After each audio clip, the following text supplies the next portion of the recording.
Here we go. Now I'm gonna stream. And I was told that they rearranged stuff on here, and obviously they did. They did.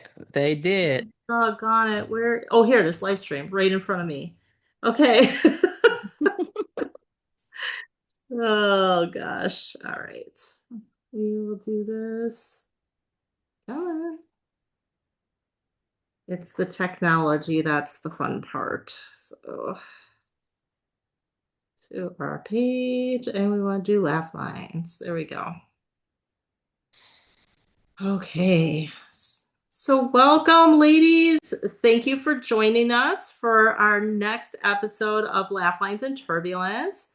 And today we have Dr. Lisa Campbell with us, and she's just got um, an amazing story and just mission and purpose with what she's doing. I'm going to go ahead and read her bio, and then I'm going to read another little section from her form that she sent in that is just remarkable. And I feel like it's a message that all of us need to hear. So, Dr. Lisa Campbell, known as the Growth Motivator, is a speaker, author, and growth coach who helps women release what no longer serves them and step into alignment with purpose. With over 30 years in healthcare leadership and a powerful personal journey of resilience, she developed the Shed the Weight framework to guide transformation across emotional, mental, and physical areas of life. Dr. Lisa inspires women to prioritize themselves, embrace change, and move forward with clarity and confidence and intention. And Dr. Lisa had said that her pivotal discovery was realizing that success on the outside does not always equal alignment on the inside. She learned that she could no longer carry everything, expectations, responsibilities, and roles that no longer served her.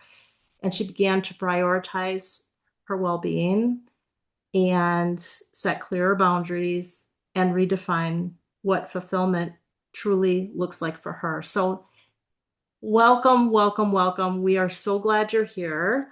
I feel like this is a message we all need and that some of us have realized. Some of our women that we've had on this podcast, they've come to this moment in their lives. It hits you like a ton of bricks, too. It does. It certainly does. So tell me about your journey with us. I'm really interested to hear. So, like most women, as a child, I was told, get a job once you graduate high school, and then you can retire, and then you can enjoy life. So I was like, okay, that sounds logical. But then when I started on my own journey, I was like, I need to go to school for something because at the time I was working as a manager at McDonald's, which was a good start. We can talk about that later if we have time, but it was a good start. But I went to school and really started this journey of becoming a healthcare professional. Thought I was going to be a nurse, but then I got into leadership. And simultaneously, I gave birth to a little girl who is deaf, who is nonverbal. And although she's 34 years old this year, she still has lots of intellectual challenges that really have been a rewarding experience for me, even though I didn't know it in the beginning. Mhm. But what wound up happening along my journey, it started around 48, 49. I started to feel this like shift internally, like, what am I doing? Like, I was running my first business, working full time online at a university, and I was just going, going, going. And I had multiple reasons for doing what I was doing. Number one, I enjoyed helping others, right? So, in the healthcare space, going to different hospitals and all of that. And then I enjoyed teaching others. So, I thought, that identity, those two identities that I had, was it all, I'm going to retire and enjoy life. Well, I've actually been enjoying life the whole time, but those two identities no longer served me. And one day it just came crashing down on me to the extent, and I know women are going to be listening to this, so I have to say, I was anywhere you can think of, I was crying. In the bathroom, in the bathtub, while I was driving, on the plane. No place was off limits for these tears that were coming down. And looking back, I realized that internally, I was going through this transition, but everything around me externally was kind of the same. Mm, And everyone that knew me was like, Lisa's always busy, right? And then I look at them, they're not busy. So like, is something wrong with me? What's going on? So when all of that came tumbling down, I had an opportunity to look within to figure out what the next version of my life was going to look like. And at 53, you're looking at me at this in this camera. Yes, I'm 53. I believe that I look young, obviously, because of genetics, but I know some people who are same ethnicity as me who look 10, 15 years older than me.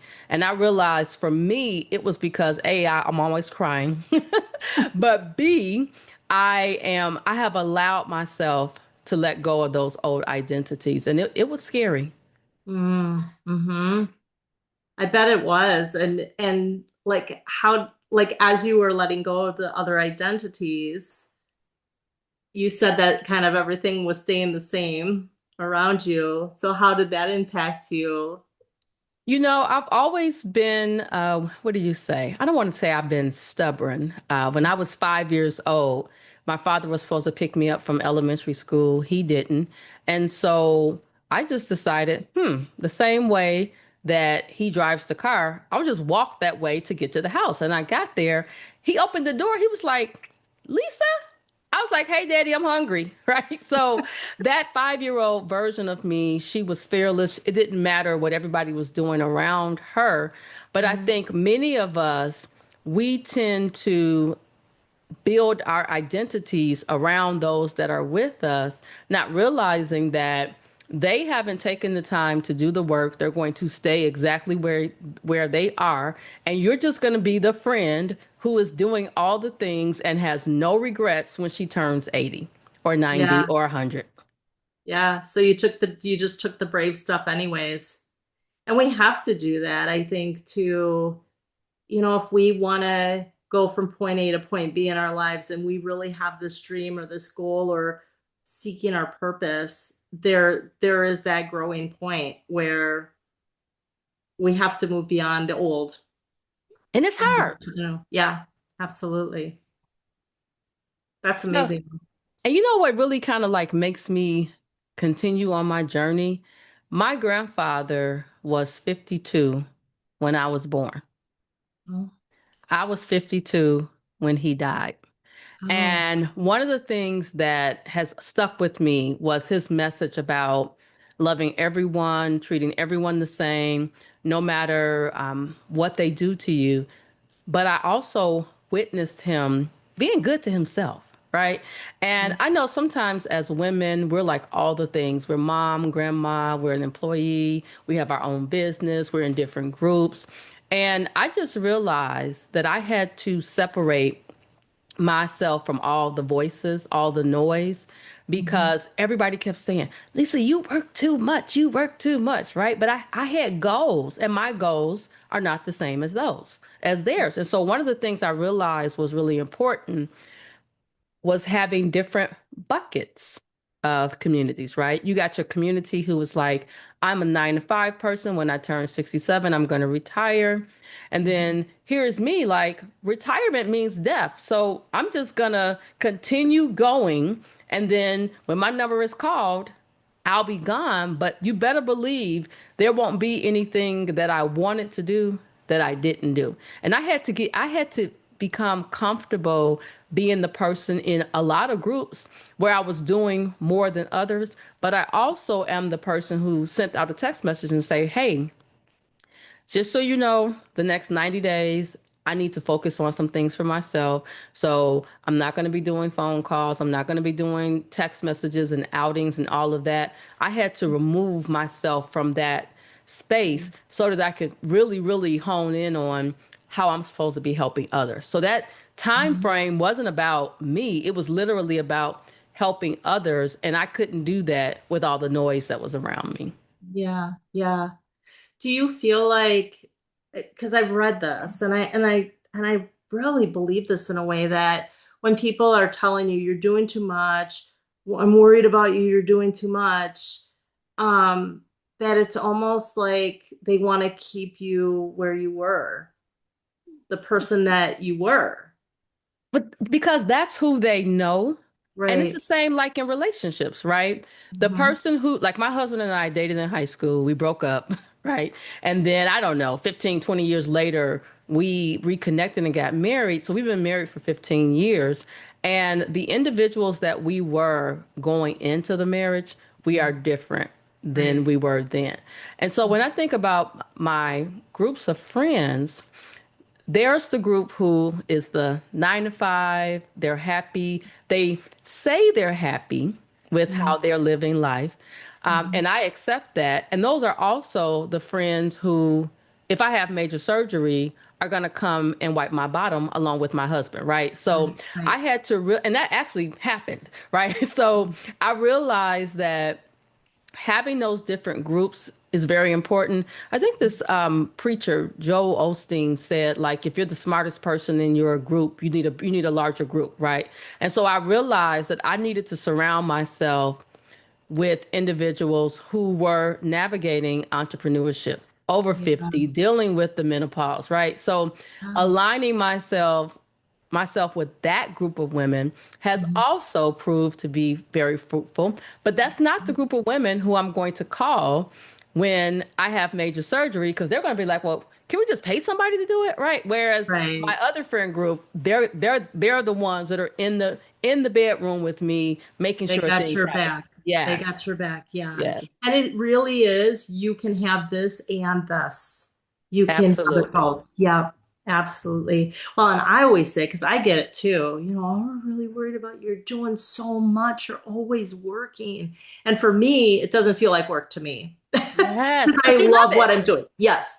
Uh, but I'm thinking, well, you're binge watching whatever, Outlander, or you're going The taking your hunting wives. right, right. Or you're doing this or you're doing that. So you're going kayaking and I don't kayak. So like you're filling your time too with different things. So Right. and that's okay that you do you. And I do me, right? Right, And exactly. then when we're together, we have a lot of fun. But I also Absolutely. know what conversations I can have with them because a lot of times they don't understand. It is so different being an employee at an organization versus being an entrepreneur. If you have not walked that walk, you do not understand what we go through. Mm-hmm. Mm-hmm. I always tell people, haven't you watched Shark Tank? Like they say you gotta hustle. And that's what I'm doing is hustling. That's what all entrepreneurs are doing. You But have to, or you won't be successful. yes, but also if my corporate heroes take a step back and think, you're working so hard for that organization. You are bringing to that Yes. organization your skills, your talents, your abilities, Hmm. and they can walk in one day and say, "Guess what, Gina? Your services are no longer needed and you're out of there." Yep. Or when you die, same thing. They're going to Yep. replace you immediately. Hmm. Hmm. Or they might not replace you how corporations are going nowadays. Absolutely, absolutely. Put your work on everybody else. Right. Just split it between the three that's left That's and right. eliminate that position, and we just save some money. That's right. That's right. Oh my gosh. So tell me about your framework. You've created this framework and tell me a little bit about that. So, one of those days that I was crying, and I believe crying is good for the soul. Hmm. The first time I saw my husband cry, you see how like just paused? First of all, I was in shock. I said, he does have emotions, He but feels. yes, just doesn't show him that often. But 7 years ago, I was on this mission to just really dig deeper into who Lisa is, right? I went to therapy. I believe everybody should go to therapy. But during that time, I realized for me, I was putting more things on my plate. And I thought the constant putting the things on my plate was going to lead to this next thing that I wanted to do. when in actuality, it was holding me back. And so the full time job, for example. And so in between crying and organically having conversations with other women, I realized that there are 7 types of weight that we carry. One of them we can see, it's physical, it's on the scale, right? And when you talk about menopause, everybody's talking about Yeah. the weight gain and not being able to sleep. But the other 6 types are related to, how we process our emotions, how we protect our mental status or not protect it, how we're comparing ourselves to Gina. Like Gina has these amazing signs in her office. I'm going to have me the same signs, right? Gina Mhm. decided to do that. Why do you have to compare what you do to what Gina does? So the shed framework really just has 4 parts. It's see, honor, evaluate, and then dump it, put it in the garbage, right? Yeah. And that for me required me to sit down with myself in a quiet place and just write down what I was feeling. It wasn't my goal to figure out why I was feeling that way, but first to just see why I was feeling that way. I kid you not. The month before my 50th birthday, I had a total meltdown while I was driving in the car with my best friend, and she was like, "Friend, I need you to pull over." And I was like, "No." I was just I so I I got luckily this. luckily my office wasn't that far, and so I was able to go there, park and finish crying. But over this 7-year period, I felt this internal transition and I couldn't explain it. And so if you're type A like me, you're like, I need to figure out what's going on with me, but also what's going on with others that we can't see. Because, we do such a good job of putting our makeup on and doing our hair and acting like all is well when all what is breaking down in our family and our lives. And so that framework is what I've used as a growth coach. I like to say that I am not a therapist. As a growth coach, helping women just take a step back, have some conversations with themselves, and figure out what things no longer serve you. That full time job was no longer serving me. Right. I was comfortable, but it was no longer serving me. And Hmm. so once I wrote down, first of all, I'm going to take care of me first. What are all the things you contributed to this organization? And then on the other side, it was like, well, what have they done for me? They gave me a salary, right, and benefits. But then towards the end of my tenure there, I was treated so unfairly. And I had 2 options: stay and deal with it, or 2, leave. And Hmm. the moment I knew I was done, I was in a meeting with my boss, and it just came out like vomit. I am no longer going to be held hostage by salary and benefits. It just came out. And it came out and she was like, "What did you say?" And then I repeated it. I will no longer be held hostage by salary and benefits. And that moment for me was freeing because that's one of many signs that I had. Okay, Lisa, it's okay for you to walk away. And then I talked to my daughter, who's like 26. She was like, "Yeah, my friends quit their jobs all the time." I'm like, "We don't do that. Gen X, we don't do that. Like, no, we We keep stick this it job, out. then we're gonna get another job, or we're That's gonna right. stay there and do a little countdown of retirement." But once I did it, the level of peace that I have, you can't pay for because I Mm. feel it inside out, right? I don't have any makeup on. So it's not me, a made up version of me. It is the true essence of who I am is able to come out. And then I'm helping people not even realize I'm helping them. Literally in the airport, there was this gentleman who we were going through the long TSA line here in Chicago. And so when I locked eyes with him, I was like,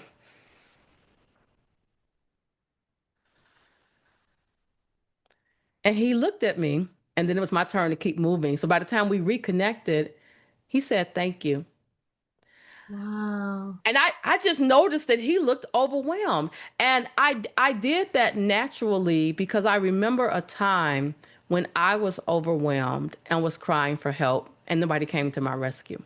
Mm, So again, I'm not a therapist. I'm all about growth. mm, And growth for many of us has many different meanings, but for me, it's being at peace.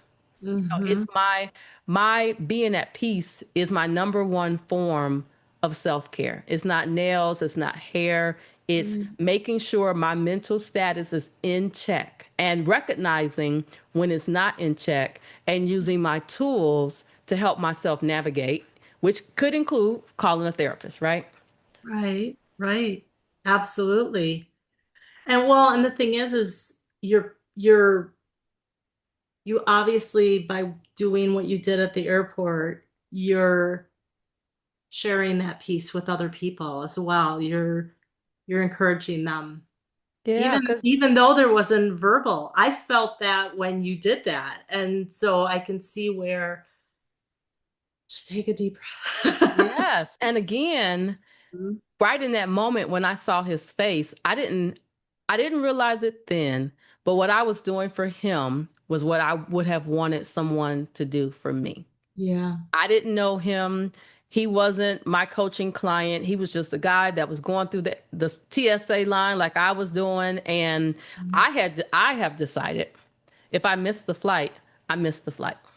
Yeah. Whereas I was like, if you're a little late for the meeting, don't worry, they'll go on without you, right? So Yeah. I Yeah. think it's all about perspective when you put things into perspective. And I think menopause had something to do with it.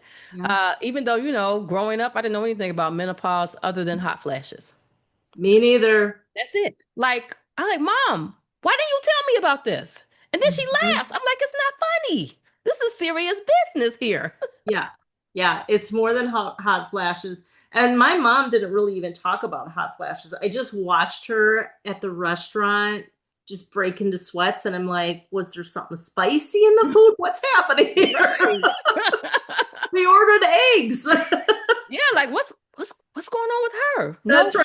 right. And so I make it a point, younger women, to tell them what am experiencing, and I let them know all of us are different and Hmm. how our body responds to menopause. But I Yeah. just want you to know that if you get to the point where you feel like you're losing your mind, you could be in perimenopause, go see a physician, take Mhm. care of you so that you can do what you desire to do on this earth. Yeah, absolutely. Because it can be debilitating in some ways, and make sure that if you feel like you're not being listened to by a provider, and they're, Switch. yep, switch to a different person. Mm-hmm. And you know what? So, Gina, that goes back to some of the things that my grandmother embedded in me, which was like, the doctor is always right. I'm like, no, grandma, they're human. I work with them every day. They make mistakes. So I always tell women, capture a menopause diary. When I had switched Oh, good idea. gynecologists, I came in with my menopause diary, when stuff was happening, what was happening. And she was like, if I could just have 100 more of you, my day would go so much smoother. But Yeah. I didn't have time to play. I needed her to understand exactly what I was going through from A Mm-hmm. to Z. Mm-hmm. And then she moved on me and moved to Houston. No. What? It's too Yes. hot down there. Well, it's Unless, hot in Chicago right yeah, now. I was So ready to say. I was ready to say you guys are getting the heat wave now anyway. So. yes, absolutely. Oh my gosh. Well, that's amazing. I don't know. I just, and the whole keeping a diary. See, I didn't think to do that because I didn't know all these symptoms that were happening were related. And I'm just thrilled that more information is coming out about menopause so women know it's not just hot flashes and know about the time that peri can start. And Hmm. so then now I think we're going into a movement. Yes. Debbie always says this, we're in a movement now, and women are going in informed now, Hmm. You which have is, to yes, for absolutely. your own sanity. Yeah, yeah, absolutely. I have to ask you, you mentioned, let's see here. We ask folks, what book was you found inspirational, and you said Sacred Rest, Mm. Recover Your Life, Renew Your Energy, and Restore Your Sanity by Dr. Sandra Dalton Smith. Yes. So first off, Dr. Dalton Smith is a physician. Okay. And when you're going through menopause, you don't sleep. If you're working day and night, you also don't sleep. Right. And from reading her book, and this is like a recent book. Reading her book, I realized that while I was going to sleep at night, I wasn't resting. Because Mhm. when you have rested, you're able to wake up without feeling pressure. You wake up, you're well rested.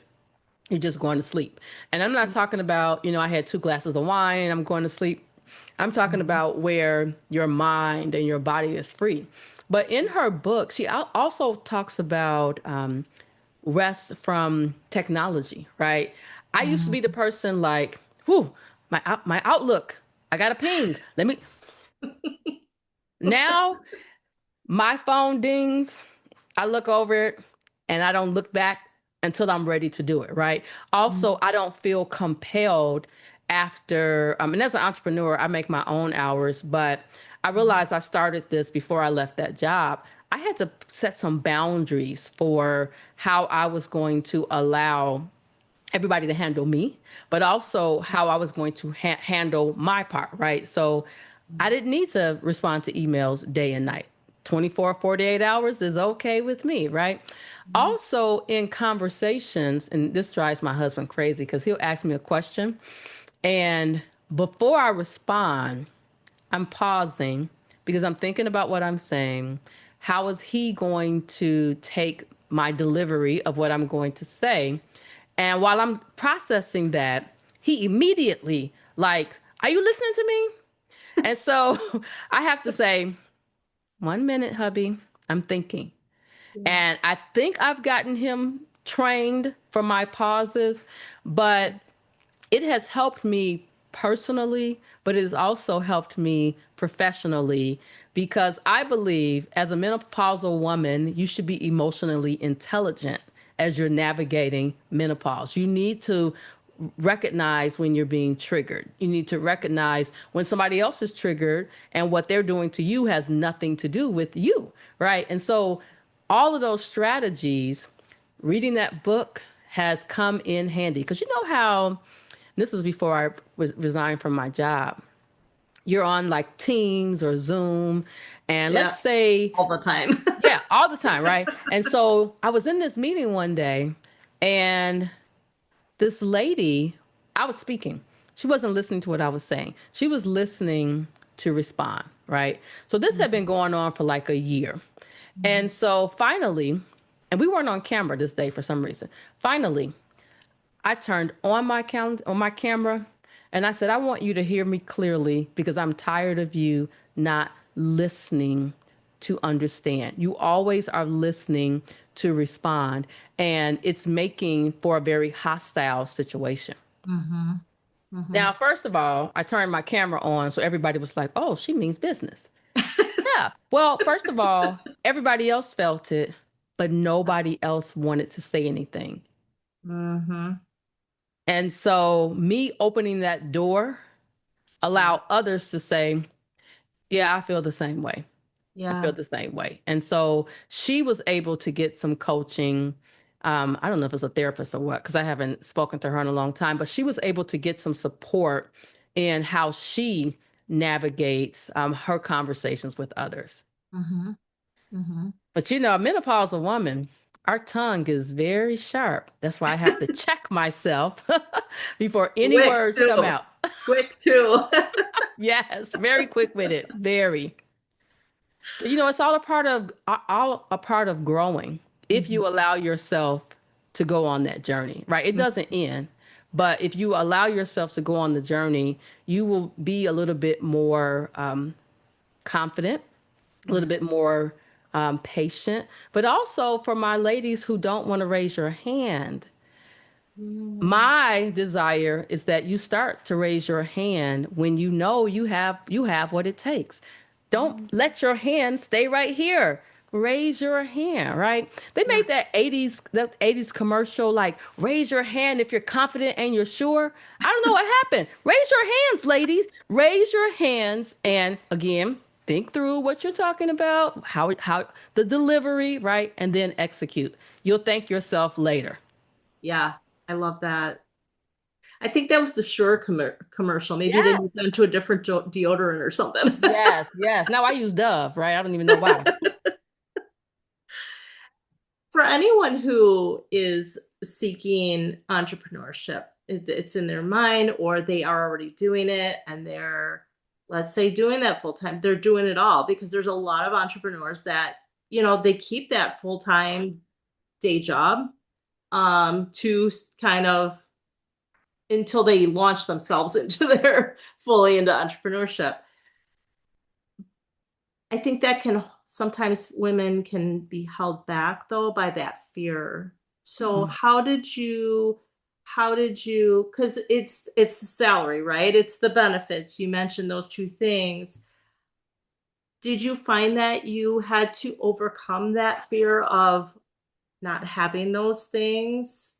Absolutely, Gina. Hmm. And so I know you want me to be honest with your listening viewing audience. So let me just say that I'm on my second business right now. My first business was healthcare consulting. And I borrowed money from my 401k because I believed in this business, right? So here I am, 53, rebuilding my retirement. But for the first time, the last 3 years, I am full-time entrepreneur, no full-time job.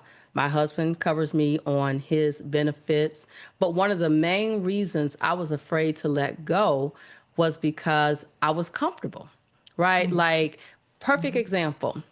If you pay your mortgage twice a month, that decreases the amount of time you have to pay it, right? So while I was at Yep. that job, I was paying my mortgage twice a month.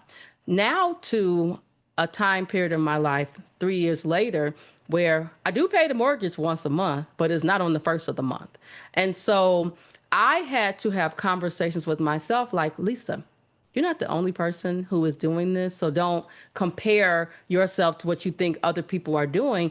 You're just the only one that's vocal and transparent and vulnerable about your thing. So for me, ultimately, I thought I was doing a good job at balancing both, right? But once I let them both go, and have been able to just focus on my brand, I find that I'm much more creative. I Mm. also find that I have much more energy, that my mood is better. And now here's the other thing. I can't just jump in the car and go to the mall and buy myself something new. And how I made myself be okay with that was I went in my closet and I saw all the things that I had previously purchased that I may carry. Like, I love purses. I may carry that purse once a year, right? So Mhm. giving up all of those things was the reason why I was afraid to leave. But now that I have more time on my hands, my creativity level and my energy is next level. And people who have seen me speak before and last 20 years and have seen me speak recently, they're like, I can definitely tell that you transition. They said it comes across in the grit in your voice, right? The emotions. And letting go was hard because, right, the job is like a relationship, right? You don't want to let go because it's giving you something.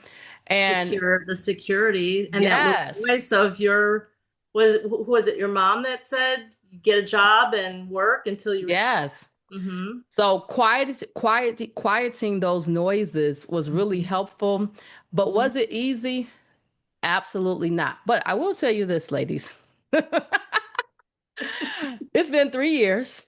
This year, I went on vacation for 16 days. I Good for spent you. 3 days in Jamaica, flew to Dallas, then flew to Australia, did a 10-day cruise. My husband did not go with me.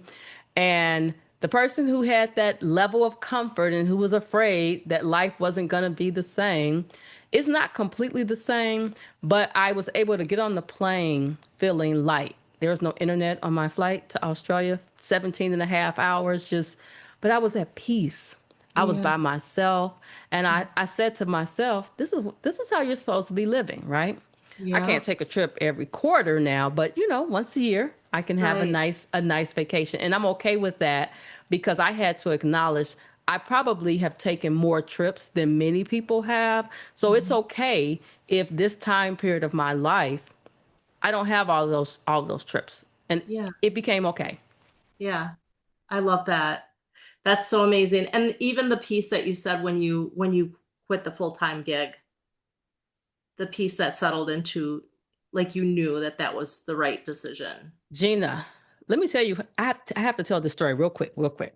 So I'm on the teams with my boss, and she's telling me, we want to start this new program.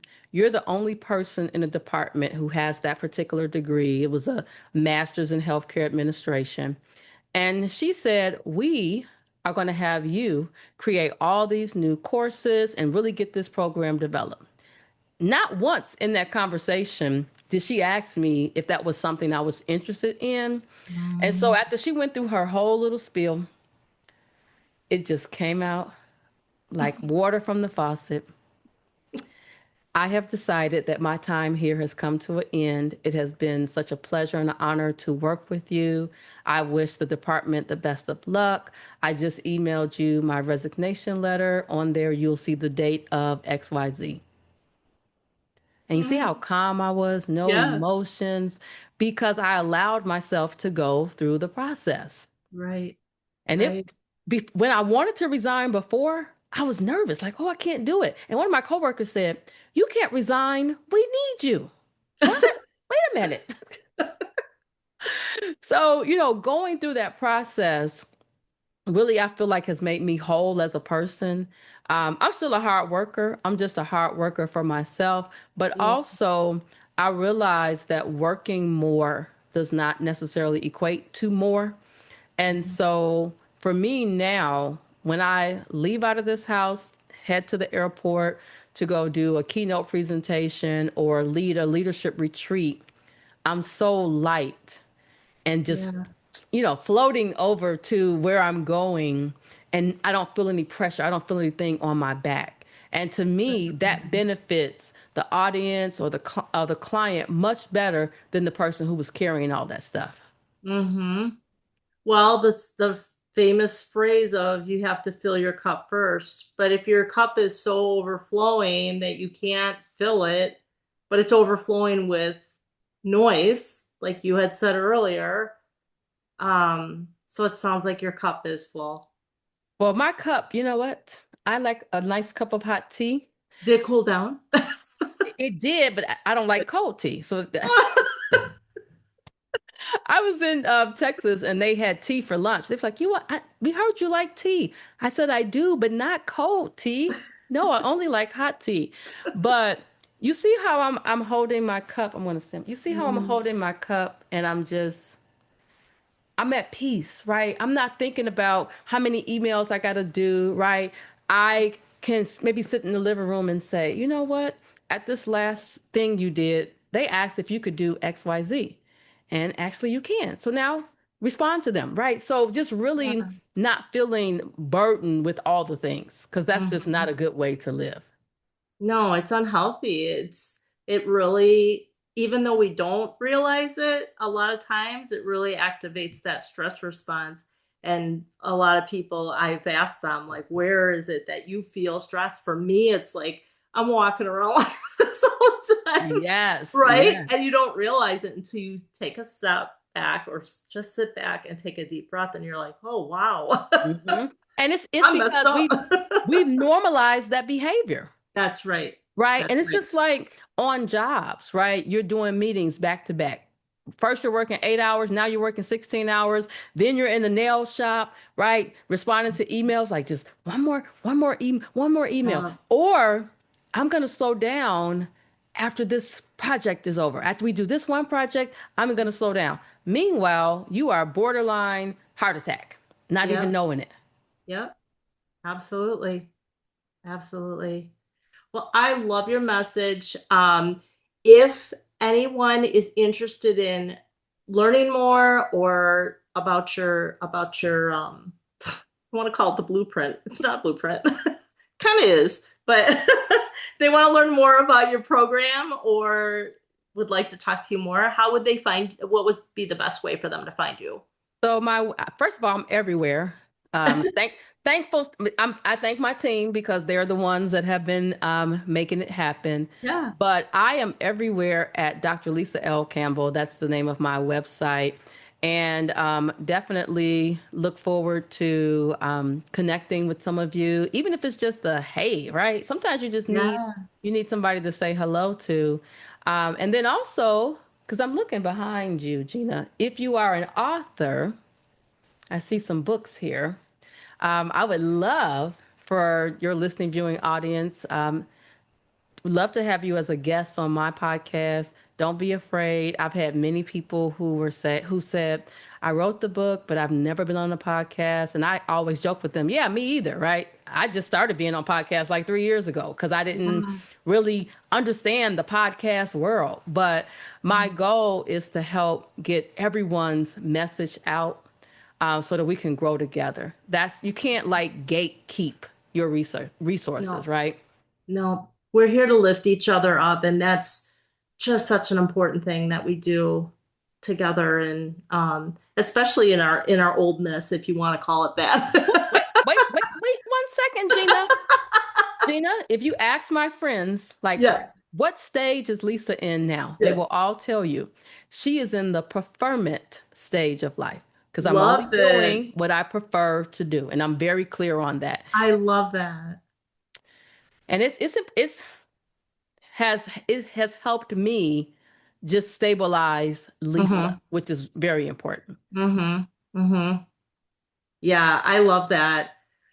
Well, and the thing is when as we age, you know, you mentioned not going out of this world with regrets, right? Mhm. And what is our true purpose in life, our mission and our purpose, and digging down deep. And it takes a lot of work. It takes a lot of work, but you know what? It's so worth it on the other side. So, Absolutely. and I'm so glad that you've done it, and you're Absolutely. setting an example for other women. So Yes. And we all have it in us. We just that's right. gotta let it come out. That's right. Get off of Outlander, even though it's a good series. Hey, listen, I have my phone here. I don't know why, because it's about to die. Yeah. But when I go to sleep at night, I put the phone away from, my reach because Hmm. I don't know about you. If I have my phone by me, I got one eye open, right? So when it's away from me, my Yep. alarm is on there. So Yeah. if I use the alarm that night, I have to get up and go grab it. And if Yep. you're a menopausal woman and you're going to the bathroom all night, you don't want to go and get up and get the cell phone, right? So it's only an emergency Right. if Right. I'm touching this. Yeah, absolutely. Such great advice.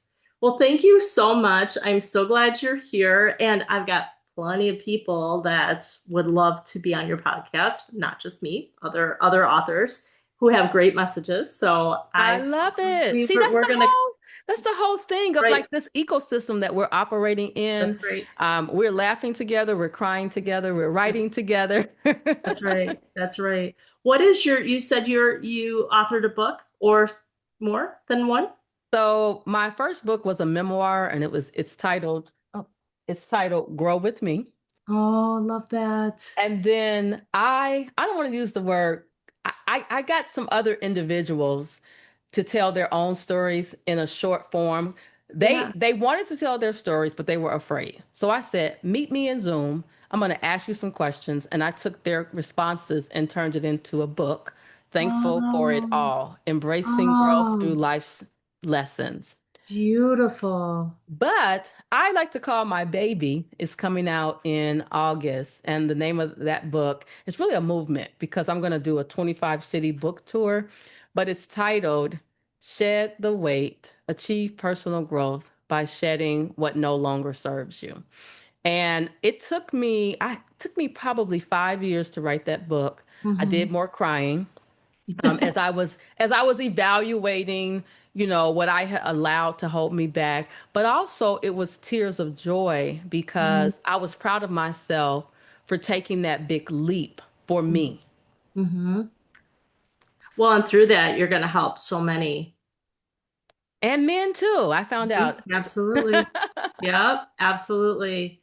Yeah, because people will, they, even with I'm a humor writer, so even with my short stories, people are like, oh my gosh, I totally related to that.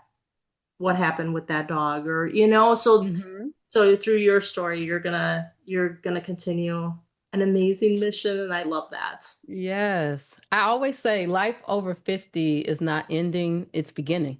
It is. It truly is. All right. Well, thank you so much. We are so glad that you were here, and we're definitely going to keep in touch. So, and then, ladies, if you want to get in touch with Dr. Lisa, you can. We'll be putting the her links on our little posts, and so watch for those and get in touch with her. And I can't wait to have Gina and others on the podcast. Woof, woof. We're gonna do it. Yes. Thank you so much, Gina. You bet. Thank you.